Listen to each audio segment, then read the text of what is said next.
যারা আর্জেন্টিনার die hard fan আছেন, যারা ইংল্যান্ডের ডাই হার্ট ফ্যান আছেন, এই কন্টেন্টটা তাদের জন্য। আর এই কন্টেন্টটা সবাইকে দেখার সুযোগ করে দিবেন। দেখেন, খেলা একটা হার জিতের অংশ। খেলা যখন স্টার্ট হবে, শুরু হবে এবং শেষ হবে, এক পার্টি না এক পার্টি হারবে, এক পার্টি না এক পার্টি জিতবে। এর জন্য অতিরিক্ত ইমোশনাল হওয়া যাবে না। খেলাটা আপনার এনজয়ের অংশ হিসেবে নিতে হবে। যেখানে খেলাটা শুরু হবে ওইখান থেকে আপনি উপভোগ করেন, যখন শেষ হবে ওইখানে ওটা রেখে যান। এটা নিয়ে আপনি টেনশন করে নিজের কখনো ক্ষতি করবেন না। নিজের ক্ষতি হওয়া মানে নিজের পরিবারের ক্ষতি হওয়া। তাই সবাই চেষ্টা করবেন সবসময় টেনশন মুক্ত থাকতে। আর্জেন্টিনা ইংল্যান্ডের খেলা, হয়তো আর্জেন্টিনা জিতে যাবে, ইংল্যান্ড হেরে যাবে, অথবা ইংল্যান্ড জিতে যাবে, আর্জেন্টিনা হেরে যাবে। এই জন্য আপনার দল হেরে গেছে বলে আপনি অতিরিক্ত ইমোশনাল হয়ে নিজের একটা ক্ষতি করে ফেলছেন। এতে কিন্তু শুধু আপনার ক্ষতি হলো না, আপনার পরিবারের, আপনার প্রতিবেশীর এবং আপনার সন্তানাদি যদি থেকে থাকে তাদের ক্ষতি। তাই এমন কোনো ক্ষতি করবেন না যাতে করে আপনার জন্য আপনার পরিবার ভোগান্তিতে পড়ে। সবসময় চেষ্টা করবেন নিজেকে সেফ রাখার জন্য।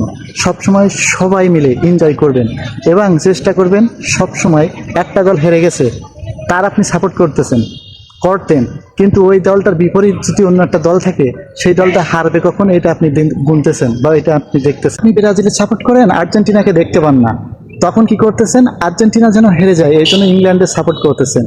এখন যারা আর্জেন্টিনার সমর্থক আছে তারা আপনাকে দেখতে পাচ্ছে না। এরকম করে দুই তরফ থেকে কখনো রকমের গ্যামজামগুলোদের মধ্যে লিপ্ত হবেন না।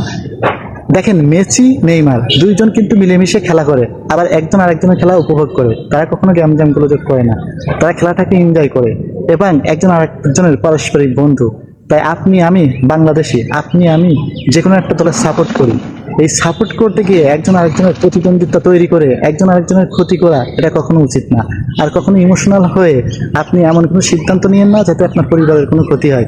আপনি খেলাটা এনজয় করেন, খেলাটা শেষ করেন। শুভকামনা থাকলো তিনটা দলের জন্য, ইংল্যান্ড, স্পেন এবং আর্জেন্টিনা। যে কোনো একটা দল জিতুক, আমরা সবাই খুশি থাকি। এটা